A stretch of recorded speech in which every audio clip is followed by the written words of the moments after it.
So, if you die and your spouse remarries, will your children get your money? Hi, I'm Jeff Cooper, and I'm an attorney that has been helping families protect their assets since 2010, but probably not how you think, okay? And our clients come to us because they're looking for someone that can answer all their questions related to leaving behind a legacy, safeguarding their assets, lowering their taxes, and protecting their investments. And one of the most common questions that I get is, Jeff, if I die, my spouse remarries, is there anything to prevent the new spouse from taking away the goods and my children getting effectively disinherited by the new spouse? And I like to call this the accidental disinheritance problem. It's the problem of the surviving spouse getting remarried, right? And so the short answer to your question is yes. If your spouse remarries after you pass away, there is a high likelihood that they could be required under law to leave behind a good portion of what you created together. You and your current spouse created together could end up going to this new third-party spouse and not going to your kids. So I'm going to ask you a question. If you currently have a will, does your will read something like this? Does it say, if I die first and my spouse outlives me, everything to him or her, right? And then if I die and they've already predeceased me, everything to our kids, right? That's the typical I love you will. And if that sounds familiar to you, keep listening. If this idea of the pool boy or the gold digger has you a little bit worried about the safety of the inheritance you want to leave to your kids, right? So here's the way it would work: is you pass away, you leave everything to your spouse. Your spouse ends up getting remarried. Okay.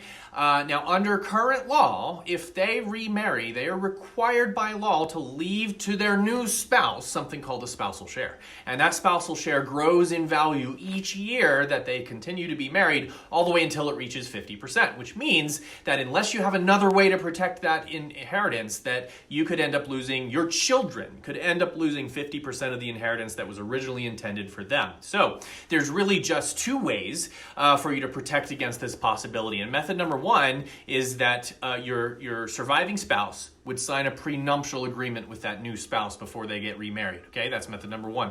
Method number two is you leave behind a trust for your surviving spouse. Now, the reason why I really like the trust method of doing this is that the trust can actually combine both methods. And here's how it would work: is when you pass away, you would leave behind a trust that says, all of the money that I leave behind is for my surviving spouse, for their health, for their maintenance, for their support, for whatever they need. But the day they choose to get remarried, they must sign a prenuptial with this new person.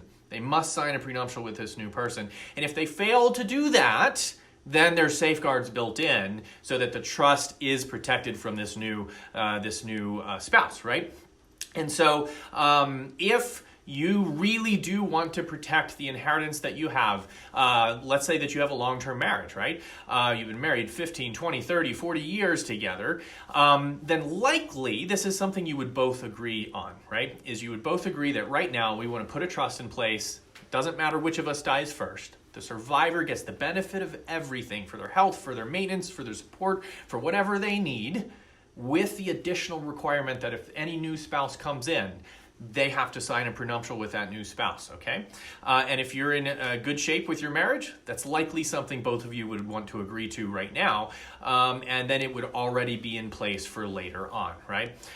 So the trust is typically the best way to go here, because if you only have a will in place, then there's nothing to prevent all of that money just becoming part of the marital estate of the second future marriage that's a possibility, and then your children getting accidentally disinherited, right? So if accidental disinheritance is something that you want to protect your family from, then give us a call. If you know somebody who you think should be thinking about this issue, then share the video with them. So until next time.